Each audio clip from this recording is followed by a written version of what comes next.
Hi, I'm Nicole Vitale, and I chose option number 2 for my final project, the option that discusses how the media influences women's political representation. I'm also going to tell you what my 3 rules would be if I were advising a women's political campaign. So I first want to start off by quoting somebody we heard in the misrepresentation video.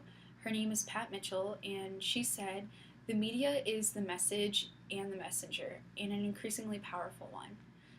This is a statement that I found to be very true because if you look at the history of the media, you see how their power has just tremendously increased with time. Um, the media just has such a great influence on how we perceive certain situations and how we end up feeling about those situations. And they also influence what we want and desire in life. The media is defined and controlled by men. Only 5.8% of women own television stations and 6% own radio stations, according to misrepresentation.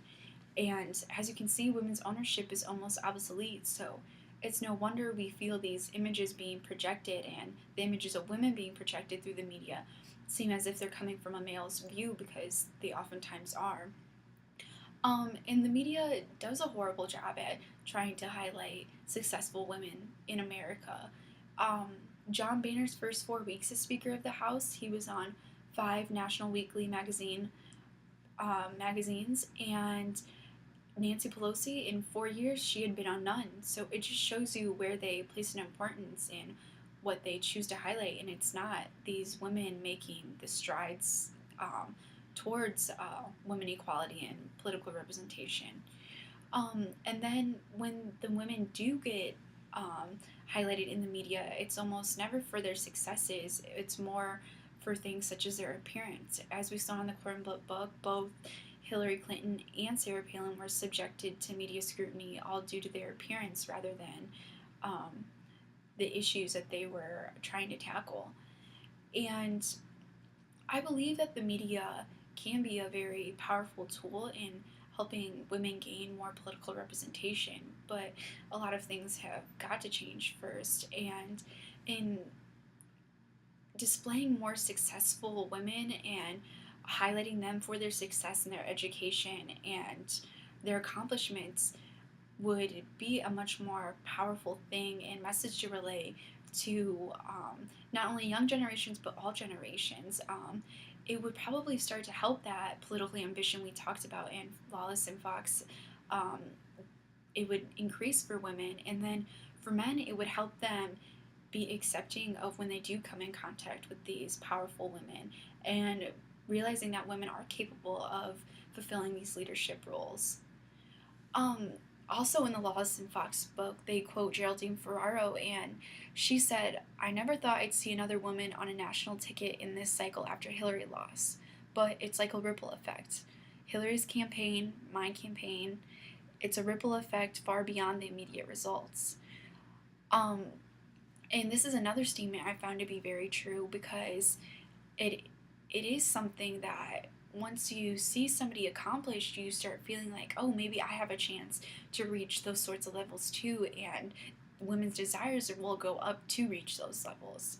Um, I also wanted to talk about Yahoo's Marissa Meyer and her posing for an issue of Vogue. Um, Her spread in that magazine was talked about in CNN Money, and really they just talked about all the criticism she received for that.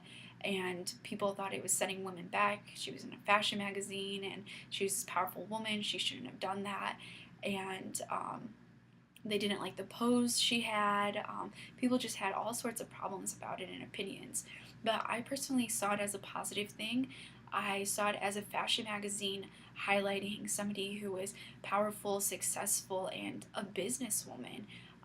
It wasn't the normal highlighting of models or actresses or even reality stars. It was highlighting somebody and their success. So I thought that was a very powerful message to be sending to all the women that would be reading that. And then there are some things I think that women should and shouldn't do while running for office. But my 3 rules I think would be is The first, don't be afraid to be feminine. As we saw in the Corn Book, Hillary Clinton was maybe not feminine enough, and Sarah Palin was maybe too feminine.